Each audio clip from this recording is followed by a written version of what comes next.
हद कर लिए थे।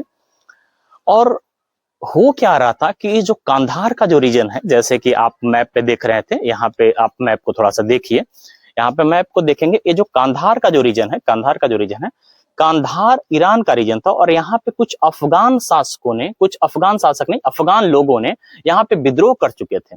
और विद्रोह कर चुके थे तो उस समय में जो कांधार जो कांधार तो रीजन है ईरान का, और वहां पे नादिर शाह वहां का क्या बना है, वहां का शासक बना है।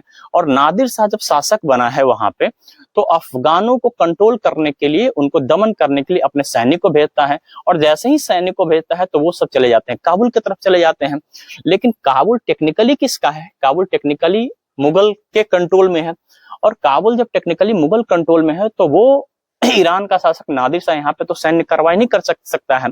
तो सैन्य कार्रवाई जब नहीं कर सकता है ईरान का शासक नादिर शाह, तो होता क्या है कि भाई वो लेटर लिखता है, वो बोलता है मुगल बादशाह को कि एक काम कीजिए, जब भी हम कांधार पे जो भगौड़े अफगानों पे जब हम कंट्रोल करने के लिए जाएं, तो आपका जो बाउंड्री है उसको आप कंट्रोल करके रखिए। उसको देखिए कि यहाँ पे जब हमारे अफगान आपके काबुल में जाए तो आप अपना सैनिक तैनात करके रखिए ताकि उनको दंडित किया जाए। और दुर्भाग्य से कहें या जो भी कहें, उस समय में जो मुगल के जो शासक थे वो मोहम्मद शाह रंगीला थे।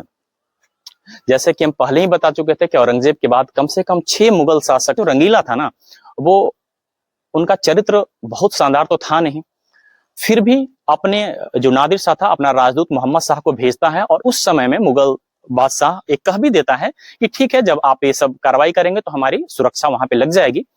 और क्योंकि वो शासक नाच रंग में मशहूर रहने वाला शासक था, लेकिन जब नादिर शाह ने कंधार पर आक्रमण किया तो उसका डर यही था जो हुआ। वहां पे जब उनपे अटैक किया कंधार पे, और कंधार पे अपना अफगान के जो विद्रोही थे उनको दंडित करना चाहा, सब काबुल चले गए। और काबुल में मुगल की तरफ से कोई सैनिक वहां पे कोई कंट्रोल कर नहीं रहा था।